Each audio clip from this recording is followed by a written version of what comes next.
Kleber, a gente está conversando aqui no meio dessa tua mudança de emissora, né? Você está saindo do SBT e está indo para a Record. Já foi ungido? Já...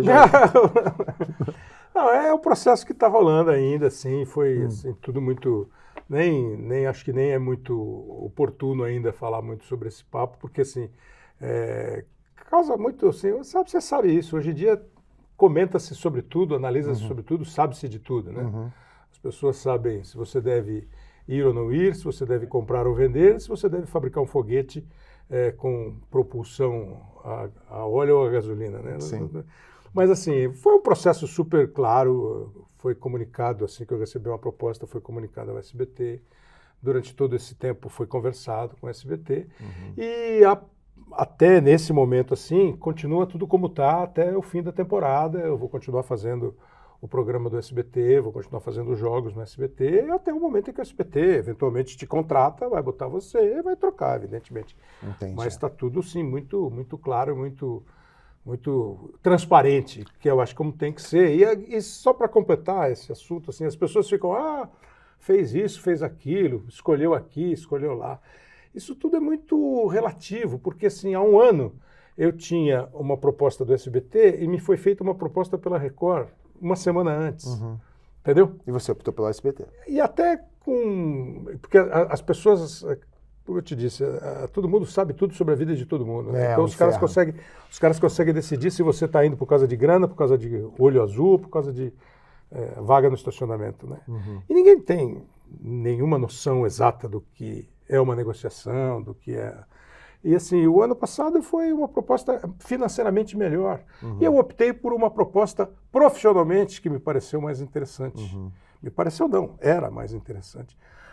O ano passou, as coisas mudaram. O Campeonato Brasileiro teve lá com a gente e de repente escapou. E eu recebo uma proposta. Eu tenho que minimamente conversar. Claro. Absolutamente transparente. Ninguém foi traído, entendeu? Ninguém foi traído. Mas é engraçado isso no meio da televisão, né, Kleber?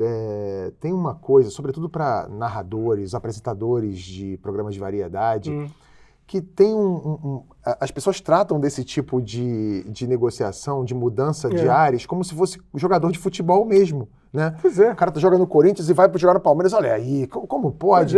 E se o cara vai... Com ator não acontece isso, né? O cara vai pra uma novela... Menos. Acho até que no caso do jogador de futebol, tem algumas... Jogador de futebol, treinador de futebol, tem algumas identidades que o cara cria com um clube, que nem... Você imagina o Renato Gaúcho trabalhando no Internacional? Você não imagina. Sim. Você não imagina, talvez, o Luiz Felipe Scolari trabalhando no Internacional, ou o Falcão trabalhando no Grêmio. Mas você já viu o Mano Menezes trabalhando nos dois. O Tite trabalhando nos dois. É muito E curioso. estou falando de caras de alto nível. Sim, né? sim. E no nosso caso, eu acho que no caso de quem trabalha com televisão, principalmente com quem é jornalista, assim, eu acho um certo exagero de curiosidade, entendeu? Porque eu não consigo saber se o cara que trabalha na agência do banco aqui já trabalhou na agência do banco lá, e se um dia ele teve uma proposta mais legal do banco, ou ele arrumou um emprego mais perto da casa dele. Não me parece que isso é muito assunto para comentários gerais. É a indústria das celebridades, né? Comentários gerais e pouco informados, né? Verdade.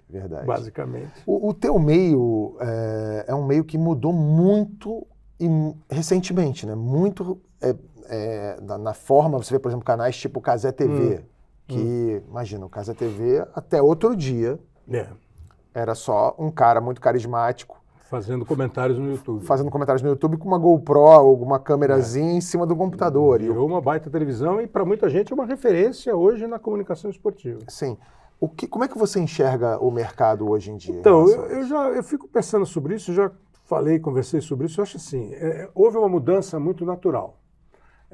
Quando eu comecei a transmitir futebol, você tinha na TV aberta, sei lá, a Globo tinha 3 narradores, a Record tinha 2 narradores, depois parou de fazer futebol. A Bandeirantes é quem tinha mais, porque era o canal do esporte, então a Bandeirantes tinha lá meia dúzia, sei lá, de narradores, e pronto. Aí vieram as TVs fechadas, as TVs a cabo, exclusivamente de esporte. Então, sei lá, a ESPN tem 5 canais. Sim. teve o Esporte Interativo, que depois virou canal, mais 2, a Band Esportes, tem o Sport TV, tem 3 canais. Então você passou a ter um mercado muito maior. Então, porque você começou a transmitir de tudo também, né? Transmitir de tudo, e na medida em que você tem 24 horas de programação esportiva, você precisa ter conteúdo, programa, evento, etc. e tal. E profissionais, né? Então, na minha função, você precisou ter mais gente. Não dava para ser 10 no mercado. Passou a ser 100, sei lá eu. E com o tempo, e essa foi a primeira etapa, que já faz o quê? 30 anos, quase 40 anos que tem isso. Sport TV deve ser de 90 e pouco. É isso. ESPN, Sport TV, 90 e pouco. Então estão indo para 30. Sport TV era Top Sport antes. Top Sport. Cheguei a fazer jogo na Top Sports. Entendeu? Aí você passou a ter um outro negócio, que é o streaming entrando no esporte. Então hoje você tem a Paramount, você tem a Amazon Prime Video, você tem a Kazé, que não é um streaming, mas é um YouTube que está no streaming, que está alojado ali no Prime Video. Você tem, aí você liga lá, tem o canal Nosso Futebol, aí tem o cara que faz transmissão no YouTube, no canal dele, por exemplo, o Nilson César, que é um narrador aqui da Jovem Pan, tem um canal dele, narra tudo quanto é jogo, ele, o filho dele, o Fausto Favara, então mudou muito. Eu acho que isso é legal, na medida em que você oferece um mercado maior de trabalho. Acho que isso vai fazer com que, na quantidade, você possa reclamar da qualidade, porque vai ficar do seu gosto, né? E, ao mesmo tempo, eu acho que nós temos um desafio de contar para as pessoas onde está passando o jogo. Era isso, esse que é o ponto que mais, assim, que eu acho que é mais enigma. Porque amigos meus, jornalistas, mas onde é que vai ser o jogo? Vai passar onde o jogo? Você vai fazer, ontem eu falei, vou fazer Vasco e Atlético. Aonde você vai fazer? Vou fazer no Prime Video. Entendeu? Então hoje você... E eu não sei ainda como vai fazer para contar, mas acho que as empresas, as emissoras, precisam saber contar para o público onde vai ser. Tem uma outra variante aí também, que são essas ligas, né? Porque a Liga Forte está assinando com a Record, a Libra está com a Globo. Então, isso realmente, a gente precisa ter uma planilha hoje para saber onde é que vai passar o jogo, né? E às vezes do mesmo campeonato. Flamengo na Libertadores, eu não sei mais onde vai ser exibido. Porque pode ser na Globo, pode ser na ESPN, pode ser na Paramount, pode ser então, é difícil mesmo, esse que você falou das duas ligas, né? Que num primeiro momento parece estranho.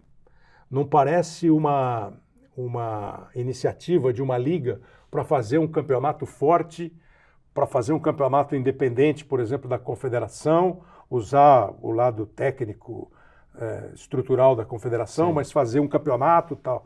Parece uma negociação só de direitos. E aí tem uma divisão, e aí você vai ter duas. Não sei se no futuro vai ter uma só, se isso vai melhorar o campeonato, ou se vai dividir ainda mais os clubes.